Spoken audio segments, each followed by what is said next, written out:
Well, I'm sure you know this beautiful tune is Ferry Cross The Mersey by Gerry and The Pacemakers. Now, Jerry Marsden was a talented songwriter, singer, guitar player, and they were kind of on in that British invasion sort of sound. This is one of the songs that got them across the pond, but they also had some other really cool tunes. This one though is just this beautiful ballad. I play it much slower than they did. They gave it a little bit more of a beat and stuff, but this really turned into, I was kind of surprised when I started messing with this, that it just seemed like it made a great instrumental. Fabulous chord progression, has some really unusual things going on in this.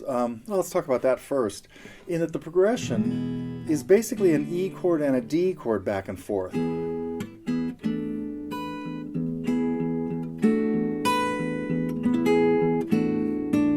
Which puts it in the Mixolydian mode. It means the melody is using notes from the E Mixolydian scale rather than the E major scale, of which the only difference is E Mixolydian would be E, F sharp, G sharp, A, B, C sharp, D natural, and E.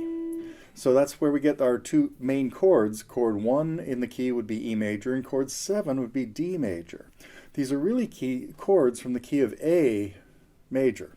But I'll save some of that theory for later. But anyhow, that's what kind of sets the tone for this kind of mysterious tone that's going on in the verse.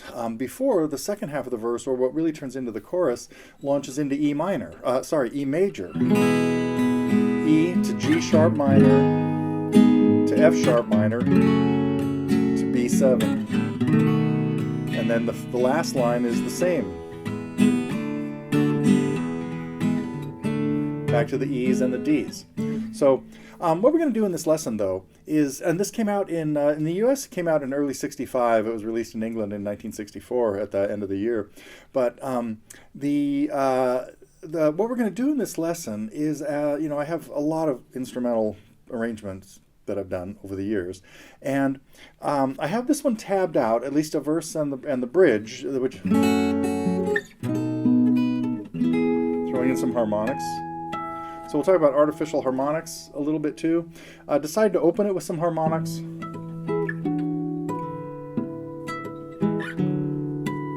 just for a nice little touch, and then have a cute little fill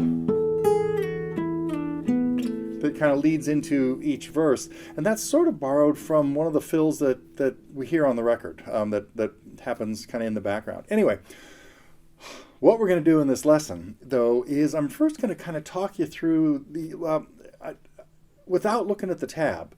What I'd encourage you to do is just hang with me in the next segment, and we'll start talking about piecing together the chord progression and the melody and the fills. We really have three kind of elements. We're not keeping a steady alternating bass going in this one, and we've got some interesting rhythmic feels, some dotted eighth feels.